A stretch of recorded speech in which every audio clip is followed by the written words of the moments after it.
ሰላም ጤና ይስጥልን እጅጉን የተወደዳችሁና የተከበራችሁ የአዲስ ስፖርት ቤተሰቦቻችን እንደምን አላችሁልን? ከእናንተው ከሆነው ከአዲስ ስፖርት የዩቲዩብ ቻናላችን አዳዲስ ስፖርታዊ ጉዳዮችን ልናካፍላችሁ እነሆ ዛሬም በድጋሚ ተገናኘን። ስለምታደምጡን ስለምትከታተሉን ቆይታችሁ በሙሉ ከኛ ጋርም ስለሆነ እጅጉን ከልብ አድርገን ነው የምናመሰግነው። በዛሬ ፕሮግራማችን የተለያዩ ስፖርታዊ ጉዳዮችን ወደ እናንተ እያደረስን ቆይታን የምናደርግ ነው የሚሆነው። ከነዚህ መካከል ትልልቆቹን የአውሮፓ ክለቦች የተመለከቱ እጅግ በርከት ያሉ ስፖርታዊ ጉዳዮችን ወደ እናንተ እያደረስን ቆይታን እናደርጋለን።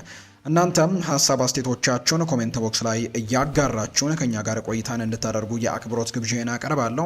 ዛሬ ከምናነሳቸው ነጥቦች መካከል ክለቦችን የተመለከቱ በርከት ያሉ የዝውውር ጉዳዮች እየተነሱ ነው። እነሱን ጉዳዮች እናነሳለን። ከዛ ውጭ ግን የዓለም ዋንጫ ተጠባቂ ጨዋታዎችም ዛሬ ቀጥለው ይደረጋሉ። በተለይ የጥሎ ማለፍ በጣም ተጠባቂ ጨዋታዎች ናቸው ዛሬ የሚደረጉት። የእነሱን ጨዋታዎች ውጤቶችን እንዲሁ ደግሞ ዛሬ የሚደረጉ ጨዋታዎችን በተመለከተና አንዳንድ የዓለም ዋንጫ መረጃዎችን በስፋት ወደ እናንተ እያደረስን ቆይታን የምናደርግ ነው የሚሆነው። እስከ ፕሮግራማችን ፍጻሜ ድረስ አብራችሁኝ እንድትቆዩ በአክብሮት ጋብዛለሁ። ቪዲዮአችንን ላይክ፣ ቻናላችንን ሰብስክራይብ እያደረጋችሁ ቆይታን ከኛ ጋር አድርጉ። ከመሸጋገሪያ በኋላ በድጋሚ ተመልሰን የምንመጣ ይሆናል። አብራችሁኝ ቆዩ።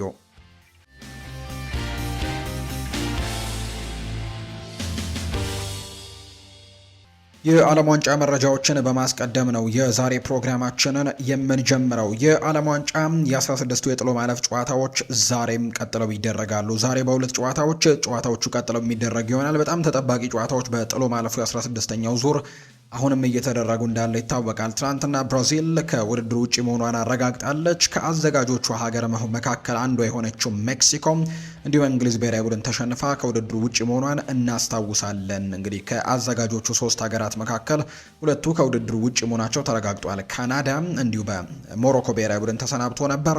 ትናንትና ደግሞ ሜክሲኮ እንዲሁ ሌሊት ላይ በተደረገ ጨዋታ በእንግሊዝ ተሸንፋ ከውድድሩ ውጪ መሆኗ የተረጋገጠ ሆኗል። ዛሬ በሁለት ጨዋታዎች ይኸው የጥሎ ማለፍ ጨዋታ ቀጥሎ የሚደረግ ይሆናል። በርካቶች በጉጉት የሚጠብቁት ጨዋታ ልክ ምሽት 4 ሰዓት ሲል ፖርቱጋልን ከስፔን ጋር የሚያደርገው በዳላስ የሚደረገው ጨዋታ በርካቶች በጉጉት ይጠብቁታል። ምክንያቱም ትልቅ ትንቅንቅ እንመለከትበታለን ተብሎ የሚታሰብ ጨዋታ ነው። 2025 ላይ በነበረ የኔሽንስ ሊግ የፍጻሜ ጨዋታ እነዚህ ሁለት ቡድኖች ለመጨረሻ ጊዜ የተገናኙበት ነው። ፖርቱጋል ያንን ጨዋታ ስፔንን አሸንፋ ሻምፒዮን እንደነበረች እናስታውሳለን። የኔሽንስ ሊግ የፍጻሜ ጨዋታ ላይ ዛሬ በጣም በትልቅ ጉጉት እንዲጠበቁ ካደረጉ ምክንያቶች መካከል አንደኛው ያው ክሪስቲያኖ ሮናልዶ ይሄኛው የዓለም ዋንጫ የመጨረሻው የዓለም ዋንጫ እንደሆነ የተረጋገጠ ጉዳይ ነው። እሱም በአንደበቱ ትናንትና ይህንን ነገር አረጋግጧል። እንግዲህ እያንዳንዱ ጨዋታዎች ምናልባት የመጨረሻ ሊሆኑ ይችላሉ ብለው ነው በርካቶች እየጠበቁ የሚገኙትና የዛሬው ተጋጣሚ ደግሞ የስፔን ብሔራዊ ቡድን ጠንከር ያለ ሊሆንም ስለሚችል የፖርቱጋል ብሔራዊ ቡድን የዛሬውን ጨዋታ በጣም በጥንቃቄ ማድረግ አለበት ብለው የሚያስቡ በርካቶች ናቸው። ፖርቱጋል እስካሁን ድረስ በምድብ ጨዋታዎችና እንዲሁ በጥሎ ማለፍ የ32ኛው ዙርም ተቸግረ የመጣችባቸው አጋጣሚዎች በጣም ብዙ እንደሆነ ይነገራል። በተለይ ከአማካይ ስፍራው ጋር በተያዘ በርካቶች ጥያቄዎችን ያነሳል።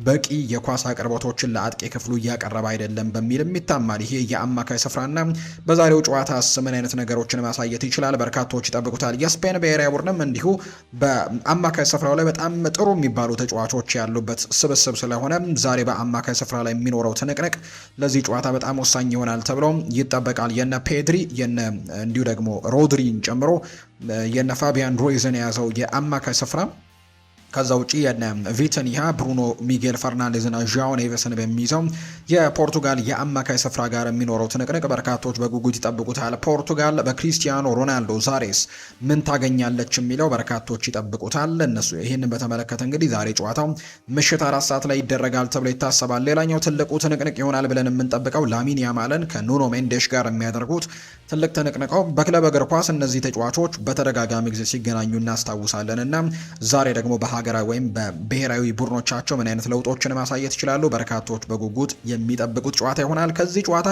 በኋላ ደግሞ ሌሊት ልክ 9 ሰዓት አካባቢ ስል ደግሞ አሜሪካ ጨዋታዋን ታደርጋለች። ከውድድሩ አዘጋጆች መካከል እሷ አንደኛዋ እንደሆነች ትታወቃለች። በዚህ ውድድር ላይ የቀረችው ብቸኛዋ አዘጋጅ ሀገርም ናት አሜሪካ። ዛሬ ከቤልጅየም ጋር ሲያትል ላይ የሚያደርጉት ጨዋታ በርካቶች የሚጠብቁት ጨዋታ ይሆናል ተብሎ ይታሰባል። ከዚህ ጨዋታ ጋር በተያያዘ ግን አንዳንድ ጉዳዮች እየተነሱ ነው። በተለይ የፍሎሪያን ባሎጋን ፊፋ ይህንን ቅጣቱን ማንሳቱን ተከትሎ በጣም ብዙ ውዝግቦች ተነስተዋል። በኋላ ላይ በስፋት እንመለከተዋለን። ነገር ግን የቀድሞ ተጫዋቾች ሳይቀሩ ከዛ ውጭ ዩኤፋ ጭምር የአውሮፓ እግር ኳስ ማህበር ጭምር የፊፋን ውሳኔ እንደተቃወመ ጭምር ሰምተናል። እነሱን ጉዳዮች እናነሳለን። ዶናልድ ትራምፕም ቀጥታ ለፊፋው ፕሬዚደንት ጂያኒ ኢንፋንቲኖ እንደደወሉ ጭምርም ነው የመረጃ ምንጮቹ እየጠቆሙ የሚገኙት። ዛሬ 4 ሰዓትና ልክ ሌሊት 9 ሰዓት ሲል ጨዋታው ይደረጋል። ክሪስቲያኖ ሮናልዶን እንዴት ትመለከተዋለህ ከሚል ጥያቄን ቀርቦለት ነበር። የስፔን ብሔራዊ ቡድን አሰልጣኝ የሆነው ሉዊስ ዴላ ፉዌንቴ ናቸው ይህንን ሀሳብ የተጠየቁት። ሮናልዶን መቅጠም እንዴት ትመለከተዋለህ ተብሎ ነበር። ባይጫወት እመርጣለሁ ሲልም ነው ሉዊስ ዴላ ፉዌንቴ የተናገሩት። ነገር ግን እንደሚጫወት ነው ማውቀው፣ ስለዚህም በታሪክ ውስጥ ከታዩት ምርጥ እግር ኳስ ተጫዋቾች መካከል አንደኛውን ሜዳ ላይ እያየን በትዕይንቱ እንዝናናለን ሲልም ነው የተናገረው። ክሪስቲያኖ ሮናልዶን ስትገጥም በፍጹም ምቾት ሊሰማ አይችልም ብሏል ዴላ ፉዌንቴ። ይሁን እንጂ በፓኦ ኩባርሲ እና በአይመሪክ ላፖርት ግን በጣም ትልቅ እምነት አለኝ ሲልም ነው የስፔን ብሔራዊ ቡድን አሰልጣኝ ሉዊስ ዴላ ፉዌንቴ የሚናገረው። ከዚህ ቀደም በተለያዩ አጋጣሚዎች እንደተናገርኩት እኔ የክሪስቲያኖ ሮናልዶ ትልቅ አድናቂ ነኝ ብለዋል ሉዊስ ዴላ ፉዌንቴ ሲናገር። እንደሱ ያለ ጠንካራ ስብዕና ያለው ተጫዋች፣ ትልቅ ምኞት ያላቸውን እንዲሁም ደግሞ ቀን በቀንም እንዴት ማደግና መሻሻል እንዳለባቸው የሚያውቁ ተጫዋቾችን ሰዎችንም ሁልጊዜም በጣም አደንቃለሁና እኔ ክሪስቲያኖ ሮናልዶ ትልቅ አድናቂ ነኝ ሲልም ይናገራል ሉዊስ ዴላ ፉዌንቴ። ሮናልዶ ለወጣቶችም ሆነ ለአዋቂዎች አርአያ የሆነ ተጫዋች ነው። ለዚህ ነው ክሪስቲያኖ ሮናልዶ ትልቅ ክብርና አድናቆት ያለኝ። እኔ ምንም እንኳን እድሜው ቢገፋም አሁንም ተጨማሪ ነገሮችን ማበረከት የሚችል ተጫዋች አድርጌ ነው የምቆጥረው። ዛሬም ቢሆን ልክ እንደ ሁልጊዜው ሁሉ ሁልጊዜም በልዩ ትኩረት ሊጠበቅ የሚገባ አይነት ተጫዋች ነው። ቦክስ ውስጥ ኳስ ካገኘም ሁሉን ነገር ሊያጠናቅቅ ይችላል ሲልም ጭምር ነው የተናገረው። የስፔን ብሔራዊ ቡድን አሰልጣኝ ሉዊስ ዴላ ፉዌንቴ ነው ይህንን ሀሳብ የሰጠው። ዛሬ ምሽት 4 ሰዓት ላይ ጨዋታው ይደረጋል በስፔንና በፖርቱጋል መካከል። ሌሊት ላይ ከተደረጉ ጨዋታዎችና በርካቶች ተመልክተው በጣም አዝናኝ ከነበሩ እግር ኳሶች መካከል አንደኛው የእንግሊዝና የሜክሲኮ ጨዋታ አንደኛው እንደነበረ እናስታውሳለን። በተለይ አሁን ላይ ወደ ጥሎ ማለፉ እየተገባ በመጣ ቁጥር የዓለም ዋንጫ ጨዋታዎች ውበት በጣም እየጨመረ የመጣ ይመስላል። በጣም ቆንጆ ጨዋታዎችን እየተመለከትን ነው በተከታታይና ከነዚህ መካከል አንደኛው ሆኗል ሜክሲኮና እንግሊዝ ያደረጉት ጨዋታ። በተለይ እንግሊዝ የዣሬል ኳንሳ በቀይ ካርድ ከወጣበት ደቂቃ ጀምሮ በጣም እንደ ቡድን ጠንካራ የመከላከል ስራን ሲሰሩ እንደነበር ጭምር ተመልክተናል። ጁድ ቤሊንጋም እጅግ አስደናቂ ተጫዋች መሆኑንም በዚህ ጨዋታ ላይ አስመልክቶናል። እንግሊዝ ተጫዋቿ ግን በደስታ ገለጻ ላይ ያለ ጉዳት እንደገጠመው ነው የተነገረው። ሜክሲኮን ያሸነፉት እንግሊዞች ከጨዋታው መጠናቀቅ በኋላም ደስታቸውን በሚገልጹበት ሰዓት ላይ የቀድሞ ሊቨርፑል ተጫዋች ጆርዳን ሄንደርሰን መጎዳቱ ይፋ ተደርጓል። እንግዲህ ጆርዳን ሄንደርሰን ከማስታወቂያ ቦርድ ላይ እንግዲህ ደስታውን ማስታወቂያ ቦርድ ላይ ወጥቶ ሲገልጽ እንደነበር ነው የተነገረው። ከዛ በኋላ ግን ከሱ ላይ ወድቆ ጉዳት እንደደረሰው ነው የተነገረው። ለበርካታ ደቂቃዎችም ሕክምና ሲደረግለት የቆየው ጆርዳን ሄንደርሰን ኦክሲጅን ተደርጎለት በቃሬዛ ነው ከሜዳ የወጣው። አምበሉ ሃሪኬን በሰጠው አስተያየትም አሁን ላይ ደህና እንደሚሆን ተስፋ አድርጋለሁ ሲልም ነው የተናገረው። ከጨዋታው መጠናቀቅ በኋላ በእንደዚህ አይነት ክስተቶች በጉዳት የወጣው ጆርዳን ሄንደርሰንን በተመለከተ በርካቶች ከበድ ያለ ጉዳት ነው የገጠመው ሲሉ ይናገራሉ። ጉዳቱ የደረሰው የእጁ መገጣጠሚያ ላይ እንደሆነ ሲገለጽ ቀላል የሚባል ጉዳት እንዳልሆነ ምን የተነገረው። በጉዳዩ ላይ የተጠየቁት አሰልጣኝ ቶማስ ቱሄል ቀላል ጉዳት አይመስለኝም፣ ከበድ ያለ ጉዳት ይመስለኛል ሲሉ ጭምር ነው የተናገሩት። የጨዋታው ኮከብ ቤሊንጋም በበኩሉ የሕክምና ክፍላችን ክትትል እያደረገ ነው፣ ሁላችንም ከሱ ጎን ነን ሲልም ጭምር ነው እንዲሁ የተናገረው። የሜክሲኮ ብሔራዊ ቡድን አሰልጣኝ የሆኑት ሃቪየር አጉዌሬ እንዲሁ ቡድናቸውን መውቀስ እንደማይፈልጉ ነው ከጨዋታ በኋላ የተናገሩት። የምንችለውን ሁሉ አድርገናል ያሉት አሰልጣኙ ተጫዋቾቼን የምወቅስበት ምንም አይነት ምክንያት የለኝም ሲሉም ነው የተደመጡት። ሁሉም ላደረገልን ድጋፍ ላመሰግናቸው ፈልጋለሁ፣ ትልቅ ብሔራዊ ቡድን እንዳለንም አስመስክረናል ብለዋል አሰልጣኝ ሃቪየር አጉዌሬ። የሜክሲኮ ብሔራዊ ቡድን አሰልጣኝ ናቸው ይህንን ሀሳብ የተናገሩት። ኔይማር ጁኒየር ይናገራል። ሞክሬያለሁ፣ አሁን ላይ ግን አብቅቷል ነው ያለው ኔይማር ጁኒየር ሲናገር። ብራዚላዊው ኮከብ ኔይማር ጁኒየር በሌላ የዓለም ዋንጫ እንደማንመለከተው ነው ከጨዋታው በኋላ በይፋ የተናገረው። ከኖርዌይ ሽንፈት በኋላ በእንባ የታየው ኔይማር ሞከርኩኝ አሁን ላይ ግን አብቅቷል ሲል ነው በቴሌቪዥን መስኮቶች ላይ የታየው። ከጉዳቱ ጋር ታግሎ በዚህ ዓለም ዋንጫ ላይ የደረሰው ኔይማር የመጨረሻው የዓለም ዋንጫው እንደሆነ አሁን ላይ እንዳበቃም ጭምር ነው የተናገረው። በመጨረሻው የዓለም ዋንጫ ሀገሩ ብራዚል ከተሰናበተች በኋላ የ34 ዓመቱ ኔይማር ከ15 ዓመታት የብሔራዊ ቡድን ቆይታ በኋላ እንደገና እንደማይጫወት አረጋግጧል። ኔይማር ሲናገር ደጋግሜ ሞከርኩኝ፣ ነገር ግን አሁን ላይ አብቅቷል። እዚህ ድረስ ሞክሬያለሁ ሲልም ጭምር ነው የተናገረው። በ130 ጨዋታዎች 80 ጎሎችንና 58 አሲስቶችን አድርጓል ለብራዚል ብሔራዊ ቡድን። የብራዚል ታሪካዊ ከፍተኛ ግብ አስቆጣሪ የሆነው ፔሌንም ጭምር ማለፍ መቻሉ እናስታውሳለን። የብራዚል ከፍተኛ ግብ አስቆጣሪ ነው። የብራዚል ታሪካዊ ከፍተኛ አሲስት አድራጊ ነው። በአራት የተለያዩ የዓለም ዋንጫዎች ላይ ጎል ያስቆጠረና ብራዚልም በ2013 የኮንፌዴሬሽን ካፕም ወደ ድል የመራ ኮከብ እንደሆነ ይታወቃል። የዓለም ዋንጫን ማንሳትን ባይሳካለትም ለሀገሩ ግን በጣም በትልቁ ሲለፋ የነበረ ተጫዋች እንደነበር እናውቃለን። ኔይማር ጁኒየር እና የኔይማር ጁኒየር ከብራዚል ብሔራዊ ቡድን ጋር ያለው ጉዞም በዚሁ እንዳበቃ የሚያሳዩ መረጃዎች ናቸው ይፋ የተደረጉት። እሱም በቃሉ ያንን ነገር አረጋግጦታል። ዝላታን ኢብራሂሞቪች ይናገራል። ስለ ኔይማር ጁኒየር ነው ሀሳቡን የሰጠው። በባርሰሎና እና ፓሪስ ሳን ዠርሜን እንዲሁም በብራዚል ሲጫወት ታላቅ ነገር ያደረገ ተጫዋች ሆኖ ይታወሳል። ሁልጊዜም ከዚህ በላይ መስጠት ይችል ነበር ብለው የሚያስቡ በርካታ ደጋፊዎች ያሉት፣ ባሎን ዶርን ማሸነፍ ይችል ነበር ብለው በርካቶች ያምናሉ። ቢሆንም ግን እሱ እጅግ ድንቅ ተሰጥኦ ያለው ተጫዋች እንደሆነ ሁላችንም እናውቃለን። ክህሎቱን ከምናየው በላይ ነው። ለብራዚል እግር ኳስ በጣም አሳዛኙ ቀን ነው ይህንን የመሰለ ተጫዋቻቸውን ማጣታቸው ሲልም ጭምር ይናገራል። ዝላታን ኢብራሂሞቪች ስለ ኔይማር ጁኒየር ስንብት ሲናገር መላው ብራዚላዊያንን ይቅርታ ጠይቃለሁ ያለው ማርኪኒዮስ ነው። የብራዚል ብሔራዊ ቡድን አምበል የሆነው ማርኪኒዮስ ለሽንፈቱ ኃላፊነቱን እንደሚወስድን የተናገረው ኃላፊነቱን እኔና የቡድኑ ትልልቅ ተጫዋቾች መውሰድ አለብን ሲል ይናገራል። አዲሱ ትውልድ ወደፊት መጓዝ ይኖርባቸዋል በማለት ወጣቶቹ ከጫና ውጭ እንዲሆኑ አሳስበዋል። ያለንን ብንሰጥም በቂ አልነበረም፣ ከዚህ ትምህርት መውሰድ አለብን ሲል ነው መላው ብራዚላዊያንን ይቅርታ መጠየቅ እፈልጋለሁ ሲልም ጭምር እንዲሁ የተናገረው ማርኪኒዮስ ነው ይህንን ሀሳብ የሰጠው። ሌላኛው ካሴሜሮ የተናገረው ሀሳብ ነው። በእንዲህ ያለ ጊዜም ቃላት ማግኘት በጣም ከባድ ነው። እግር ኳስን ስትጀምር የማንኛውም ተጫዋች የማንኛውም ብራዚላዊ ህልም የዓለም ዋንጫን ማሸነፍ ነው። ሶስተኛ እድሌን አግኝቼ ነበር፣ እድለኛ ነኝ። እዚህ ያለነው ተጫዋቾች ባደረግነው ነገር ኩራት ይሰማናል። ነገር ግን የዓለም ዋንጫን ማሸነፍ ያልቻለው ትውልድ ሆነናል። ሰርተናል፣ ሞክረናል፣ ጥሩ ነገሮችን አድርገናል። ነገር ግን ሚሊዮኖችን፣ ሁሉንም ብራዚላዊያንን እንዳሳዘንን እናውቃለን። ህይወት ትቀጥላለች። ነገር ግን አሁን ከቤተሰቦቼ ከልጆቼ ጋር መሆን እፈልጋለሁ። በጣም ከባድ ጊዜ ላይ እንገኛለን ሲልም ነው ካሴሜሮ ሀሳቡን የሰጠው። እሱም ምናልባት የመጨረሻ የብራዚል ብሔራዊ ቡድን ቆይታው እንደሆነ የሚያነሱ በርካታ ሀሳቦች እየተሰጡ ይገኛሉ። ሌላኛው ቪኒሲዮስ ጁኒየር ነው። ፔናልቲውን ለብሩኖ ጉማሬሽ መስጠት የአንቸሎቲ ውሳኔ ነበር፣ ነገር ግን ፔናልቲ እንዲመታ አስቀድሞ የሚመርጠው አሰልጣኙ እንደሆነ አውቃለሁ። እሱም ብሩኖን የመረጠው እኔ በፍጹም ራስ ወዳድ አልነበርኩም። በውድድሩ ኮከብ ግብ አስቆጣሪ የመሆን ፍላጎትም አልነበረኝም። ብሩኖ ጉማሬሽ ምቱን የወሰደውም ለዚህ ነው። እሱ ከኔ የተሻለ ፍጹም ቅጣት ምቶችን ይመታል። አሰልጣኙ የመረጠውም ለዚህ ነው። ነገሩ ሁሉ ይሄ ነው የሆነው። በእኔ በፍጹም ከኃላፊነት አልሸሸውም ሲልም ጭምር ይናገራል። ብዙ ሰዎች መምታት አልፈለገም ይሉ ይሆናል፣ ነገር ግን እኔ በፍጹም አልተደበቅኩም። እኔ በሪያል ማድሪድም ፍጹም ቅጣት ምቶችን የምመታው እኔ ነኝ። አሰልጣኙ ሲመርጠኝ ነው ግን የምመታው ሲልም ጭምር ይናገራል ቪኒሲዮስ ጁኒየር ሀሳቡን ሲናገር። ሌላኛው ከዓለም ዋንጫ ጋር በተያያዘ የምናነሳው ጉዳይ የኖርዌይ ብሔራዊ ቡድን ኮከብና ጎል አስቆጣሪ የሆነው ኤርሊንግ ብራውት ሃላንድ ይናገራል። ጎል በቀላል እንዴት እንደማስቆጥር አላውቅም ሲል ነው የተደመጠው። ከፈጣሪ የተሰጠኝ ስጦታ ነው በማለትም ይገልጸዋል። የማናቸውም አንድ ወይም ደግሞ ሁለት እድሎችም የማገኛቸውን እድሎች ወደ ጎልነት እቀይራለሁ። አሁን ላይ ደግሞ ሳስበው የፈጣሪ ስጦታ ይመስለኛል ይሄ ነገር ብሏል። የቡድን አጋሩም አንድሪያስ ቫልደር ደግሞ ስለ ሃላንድ ለመናገር ቃላት ያጥረኛል፣ ኖርዌያዊ በመሆኑ ደስተኞች ነን ሲልም ይናገራል። ሃላንድ የኛ ስለሆነ እድለኞች ነን ሲል ነው ተጨማሪ ጎሎችን በውድድሩ እንደሚያስቆጥር ተስፋ አለን፣ እንጠብቃለን ሲልም ጭምር የተናገረው።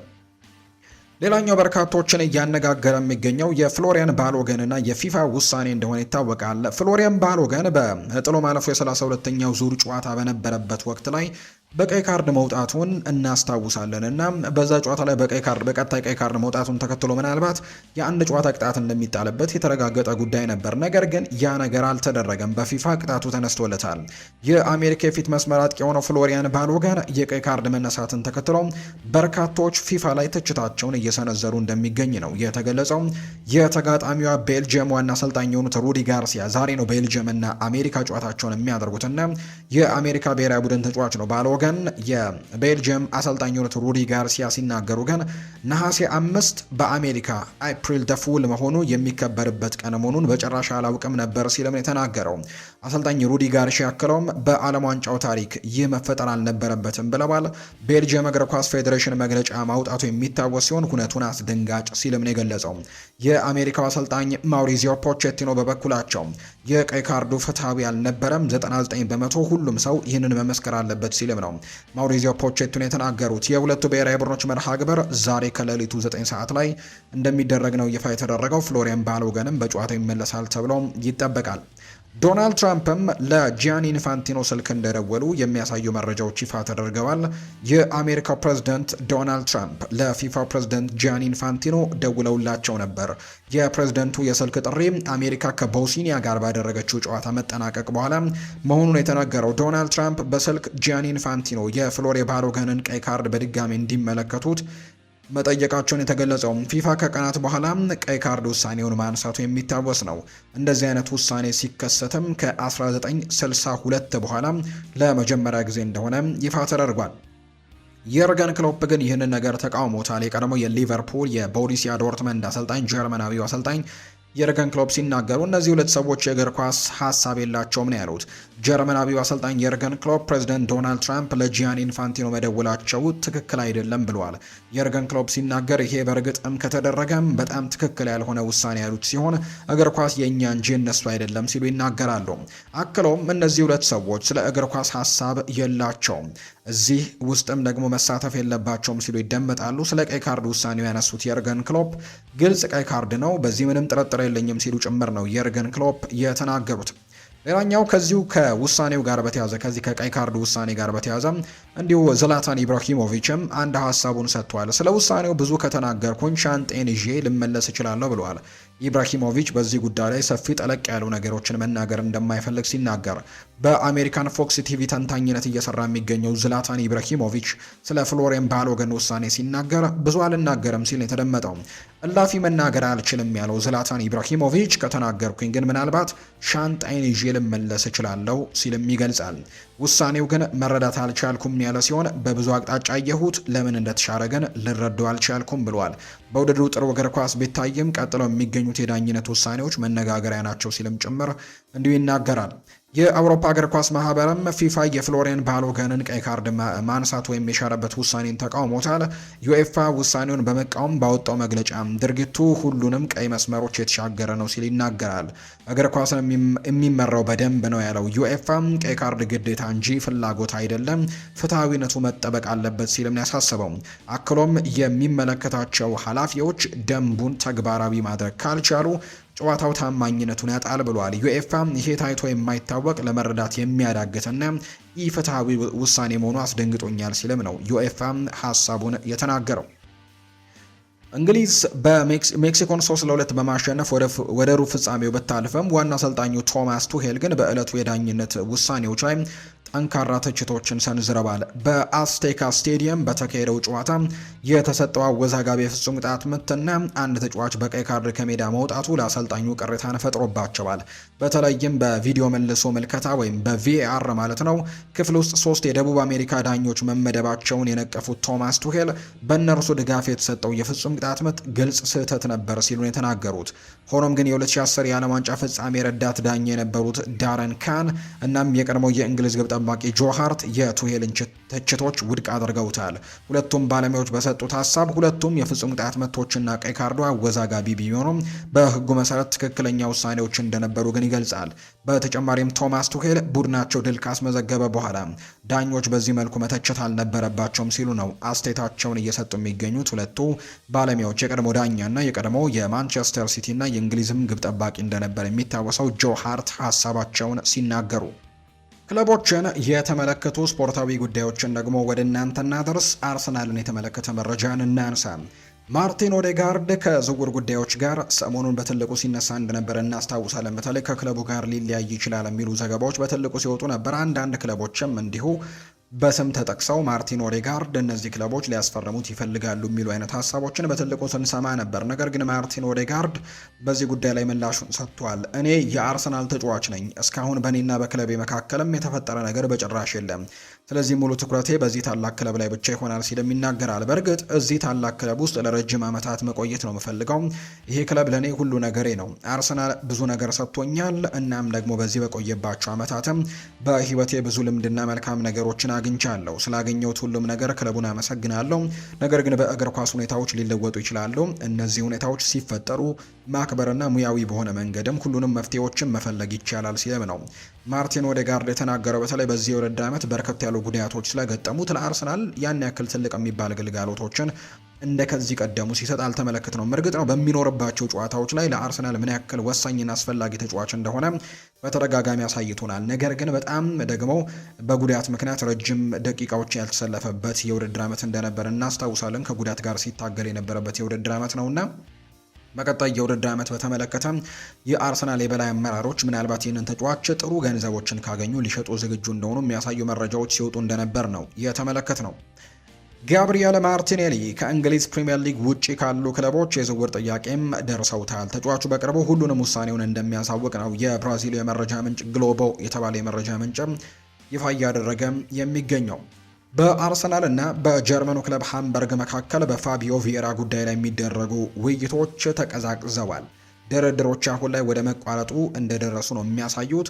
አርሰናል ሌሎች ክለቦች በክረምቱ የዝውውር መስኮት ወቅትም 20 እና ከዛ በላይ ሚሊዮን ዩሮዎችን ጥያቄ ይዘው እንደሚቀርቡ ተማምነዋል። ሃምበርግ በበኩላቸው እንዲህ አይነት ጥያቄዎችን እንደማያቀርብና ተጫዋቹም ከዛ ባነሰ ዋጋ እንደሚያስፈርሙት ነው ተስፋ እያደረጉ የሚገኙት። በአሁኑ ሰዓት ለተጫዋቹ መክፈል የሚችሉት የገንዘብ መጠንም ከ10 ሚሊዮን ዩሮ አነስ ያለ ነው። ሌሎች ዝውውሮችን ለመፈጸም ያላቸው የፋይናንስ አቅም እንዳይጎዳ ሲሉም ከዚህ ከፍ ያለ ጥያቄንም ለማቅረብ ፈቃደኛ አይደሉም የሚል መረጃ ነው ይፋ የተደረገው። አርሰናል ከተወሰነ ጊዜ በፊት ኤንዞ ፈርናንዴዝን ማስፈረም ስለሚቻልበት ሁኔታ ቸልሲን አነጋግሯል። ነገር ግን ከቸልሲ ለተጫዋቹ የተጠየቀው ገንዘብ ከመጠን ያለፈ መሆኑንና እንደማይከፍሉም አረጋግጧል። ተጫዋቹ በበኩሉ ሙሉ ትኩረቱ ወደ ሪያል ማድሪድ ለማዘዋወርም እንደነበር የሚታወስ ነው። ነገር ግን ያ ጉዳይ ሙሉ ለሙሉ አብቅቶለታል ባይባልም ወደ መገባደዱ ግን የደረሰ ይመስላል ተብሏል። አርሰናል በአዲስ አካሄድ ይመለሳሉ ወይስ ደግሞ አይመለሱም?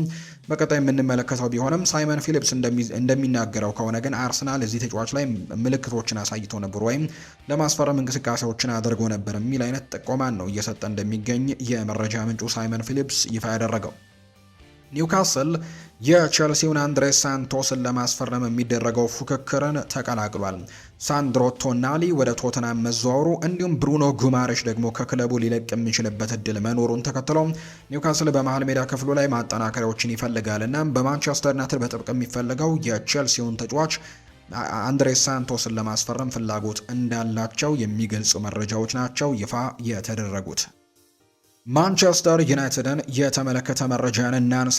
ሪያል ማድሪድ ኦሪዮል ሹዋሜኒን ከ100 ሚሊዮን ባነሰ ዋጋ አይሸጠውም ብሏል ዲያሪዮ አስ ባወጣው መረጃ። ማንቸስተር ዩናይትድ ኦሪዮል ሹዋሜኒን ለማስፈረም ከፍተኛ ገንዘቦችን ለማውጣት ዝግጁ ነው። የመጀመሪያ ንግግሮችን በቅርብ ቀናት ውስጥ ይደረጋሉ ተብሎ እንደሚታሰብ ነው ዲያሪዮ አስ ይፋ ያደረገው። ሪያል ማድሪድ ግን ለሹዋሜኒ ከ100 ሚሊዮን ዩሮ ያነሰ ዋጋ ግን እንደማይቀበል ነው የተገለጸው።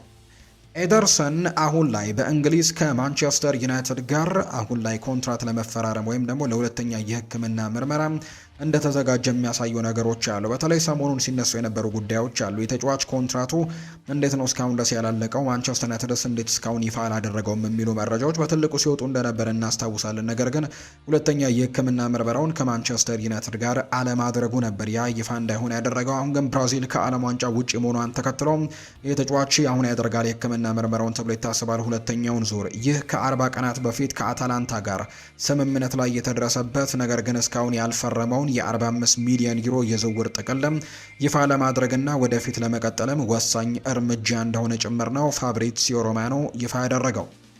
ሉዊስ ሳሃ ማንቸስተር ዩናይትድ ማኑ ኮኔን ከመውሰድ ይልቅ ብሩኖ ጉማሬሽን እንዲያስፈርምም አሳስቧል።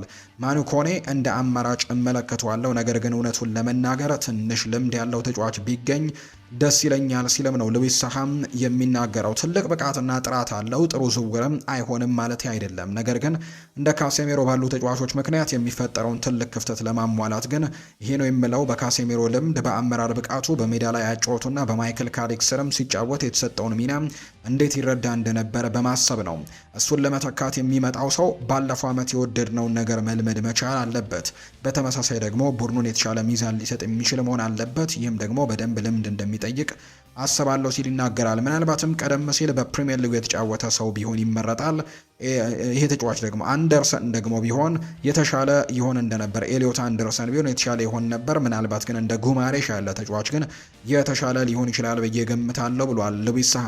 ቀጣዩ ዓመት ከባድ ስለሚሆንና እኛ ደግሞ እዚያ አማካዮች ገና ከመጀመሪያው ብቁ ሆነው እንዲገኙ ስለምንፈልግ ይህንን ዋስትና ሊሰጡ የሚችሉ ተጫዋቾች ወደ ቡድኑ መቀላቀል አለባቸው ሲልም ነው ሉዊስ ሳሃ ሀሳቡን የተናገረው። የማድሪድ የላሊጋ ጨዋታ ተራዝሟል። የሪያል ማድሪድ ቀጣዩ የውድድር ዘመን የስፓኒሽ ላሊጋ የመጀመሪያ ሳምንት መርሃ ግብር ተራዝሟል። ጨዋታው የተራዘመው የዓለም ዋንጫ ጨዋታዎች ምክንያት መሆኑ ተነግሯል። የሪያል ማድሪድ ጨዋታ የተራዘመው የክለቡ ተጫዋቾች በዓለም ዋንጫው ሩብ ፍጻሜ በመገኘታቸው ነው። በሞሮኮና በፈረንሳይ ብሔራዊ ቡድን ካሉ ሪያል ማድሪድ ተጫዋቾች የአንዱ ግማሽ ፍጻሜ ይገባሉ ተብሎ ይጠበቃል። ምክንያቱም ሁለቱም እርስ በርስ ነው የተገናኙት። ወይ ሞሮኮ የፈረንሳይ ማለፉ አይቀርም። በፈረንሳይ ብሔራዊ ቡድንም የሪያል ማድሪድ ተጫዋቾች ያሉ፣ ከዛ ውጭ በሞሮኮ ብሔራዊ ቡድንም እንደ ብራሂም ዲያዝ ያለ ተጫዋች በሪያል ማድሪድ ተጫዋቾች መካከል ያለ ስለሆነም ስለዚህ በሚቀጥለው በግማሽ ፍጻሜ ላይ መግባታቸው ስለማይቀር በዚህ ምክንያትም የላሊጋው ጨዋታ ተራዝሟል ተብሏል። ይህንን ተከትሎ ተጫዋቾችን ማግኘት የሚገባቸውን እረፍት ጊዜ እንደሚያንስም ተገልጿል። ይህ በእንዲህ እንዳለ ሁሉም የላሊጋ የመጀመሪያ ጨዋታዎች ለ10 ቀናት ወደፊት መገፋታቸው የሚያሳዩ መረጃዎችን ነው በትልቁ እየተመለከትን የምንገኘው። ሌላኛው የሚወጣው መረጃ እንደሚያሳየው ከሆነም ሳንድሮ ቶናሊ የተናገረው ሀሳብ ነው። ያነጋገርኩት ቶትንሃምን ብቻ ነበር ብሏል። ብዙዎች ቢመኙትም እኛን ፈልጎ መጥቷል ሲሉ ይናገራሉ አሰልጣኝ ሮቤርቶ ዲ ዘርቢ። የሰሜን ለንደኑ ክለብ ቶትንሃም ሳንድሮ ቶናሊን በ100 ሚሊዮን ፓውንድ ማስፈረማቸውን ይፋ አድርገዋል። የ26 ዓመቱ አማካይ ሳንድሮ ቶናሊ በቶትንሃም ቤት የ6 ዓመታት ኮንትራትን የፈረመው። ሳንድሮ ቶናሊ ከፊርማው በኋላ ሰዎች 4-5 ክለብ እንዳነጋገርኩኝ አውርተዋል፣ ነገር ግን ቶትንሃም ብቻ ነው እኔን ያናገረኝ ብለዋል። ከአሰልጣኝ ሮቤርቶ ዲ ዘርቢ ጋር ለሰዓታት ከተነጋገረ በኋላ ውሳኔ ላይ መድረሱን ጨምሮ ይናገራል። ሮቤርቶ ዲ ዘርቢ በበኩላቸው ባለው አቅም እሱ ላይ ብዙ ፍላጎቶች ነበሩ፣ ነገር ግን እሱ ወደኛ መምጣትን ፈልጓል ሲሉም ጭምር ነው ሮቤርቶ ዲ ዘርቢ ሀሳባቸውን እንደሰጡ እየተገለጸ የሚገኘው። ዩቬንቱስ በዚህ የክረምት ተጫዋቾች የዝውውር ገበያ ኬፍረም ቱራምን ለመሸጥ እየሰራ ነው። ይህም ደግሞ ፍራንክ ኬሴን ለማስፈረም የገንዘብና የቡድን ቦታን ለመፍጠር አልስበው እንደሆነ ይነገራል። ሊቨርፑሎች ይህንን ተጫዋች ለማስፈረም ፍላጎት እንዳላቸው ይነገራል። እስካሁን ድረስ ከእነዚህ ክለቦችም አንደኛው ዩቬንቱስን የጠየቀው 43 ሚሊዮን ፓውንድ ለመክፈል ፍቃደኛ የሆነ እንደሌለ ጭምር የተነገረው። በተለይ ሊቨርፑል ብቻ ሳይሆን ማንቸስተር ዩናይትድም ኖቲንግሃም ፎረስትም ኬፍረም ቱራምን ለማስፈረም ፍላጎት አላቸው። ዩቬንቱስ ደግሞ ለተጫዋቹ 43 ሚሊዮን ፓውንድ መድበውበታል። እነዚህ ክለቦች ግን አሁን ላይ ይህንን ተጫዋች ለማስፈረም እንቅስቃሴዎችን እንዳልጀመሩ በዚህ ሂሳብ ነው የተነገረው። አርነ ስሎት ከሮናልድ ኪውመን ስልጣን መልቀቅ በኋላ የኔዘርላንድ ብሔራዊ ቡድን አዲስ ዋና አሰልጣኝ ለመሆን በታጩ እጩ ዝርዝሮች ውስጥ ተካተዋል ብለዋል ፍሎሪያን ፕሌተንበርግ። ሌሎች እጩዎች እየተገመገሙ ቢሆንም አርነ ስሎት ግን ከዋና እጩዎቹ መካከል አንደኛው እንደሆነ የሚያሳዩ መረጃዎች ናቸው ይፋ እየተደረጉ የሚገኙት። ስለዚህ ምናልባት የሊቨርፑል የቀድሞ አሰልጣኝ እንግዲህ ስንብት የገጠማቸው አሰልጣኝ አሁን ላይ የሀገራቸው ብሔራዊ ቡድንን የኔዘርላንድ ብሔራዊ ቡድን አሰልጣኝ ሊሆኑ የሚችሉበት እድሉ እንዳላቸው የሚጠቁሙ መረጃዎችን ነው እየተመለከትን እንደምንገኝ ዘገባዎቹም የጠቆሙት። ከእንግሊዝ እንደሚወጡ መረጃዎች እንደሚያሳዩት ከሆነ ሊቨርፑል አደም ዋርተን ላይ ፍላጎት በድጋሚ እየተቀሰቀሰና ከክሪስታል ፓላስ ጋርም ድርድር ለመጀመር እያሰበ እንደሆነ እየተዘገበ ነው። እጅግ በዝውውር ገበያው ላይ የተረሳው ኮከብ ትልልቆቹ ክለቦች ረስተውታል ማለት ይቻላል። ዩናይትድም ቢሆን አንድሬ ሳንቶስን ከቸልሲ ለማስፈረም ነው ያሰበው። አደም ዋርተን ላይ የሚነሳው ብቸኛው ጥያቄ የፍጥነትና ዝግ ያለው አጨዋወቱ ነው። በዚህ ምክንያትም ከፍተኛ ፍጥነትና ጉልበት ለሚፈልገው የኢራኦል አዲስ አጨዋወት ይሆናል ወይ ሌላኛው ትልቁ ጥያቄ ነው። ነገር ግን ሊቨርፑል ሊመለከት የሚችልበት እድሉ እንዳለው እየተነገረ እንደሚገኝ ነው መረጃው የወጣው። የተወደዳችሁና የተከበራችሁ ቤተሰቦቻችን ለዛሬ ያዝንላችሁ አዳዲስ ስፖርታዊ ጉዳዮቻችን እነዚህ ይመስላሉ። ስላደመጣችሁን፣ ስለተከታተላችሁን ቆይታችሁን ከኛ ጋርም ስላደረጋችሁ እጅጉን ከልብ አድርገን ነው የምናመሰግነው። በዛሬ ፕሮግራማችን የተለያዩ የዝውውር ጉዳዮችን፣ የተለያዩ ስፖርታዊ ጉዳዮችን፣ ከዛ ውጪ የዓለም ዋንጫ መረጃዎችን በስፋት ያጋራንበት የዛሬ ፕሮግራማችን ይህንን ይመስል ነበር። ቆይታችሁን ከኛ ጋር ያደረጋችሁ በሙሉ እጅግ ላቅ ያለ ምስጋናችንን ለእናንተ ማቅረብ እንወዳለን። ፏድ ባሩ ፕሮግራሙን እየመራው ከእናንተ ጋር ቆይታን አድርጌያለሁ። ሌሎች ርዕሰ ጉዳዮችን ይዘን በድጋሚ ተመልሰን እንገናኛለን። መልካም ጊዜ መልካም ቀን እንዲሆንላችሁ ነው በአክብሮት የምመኘው።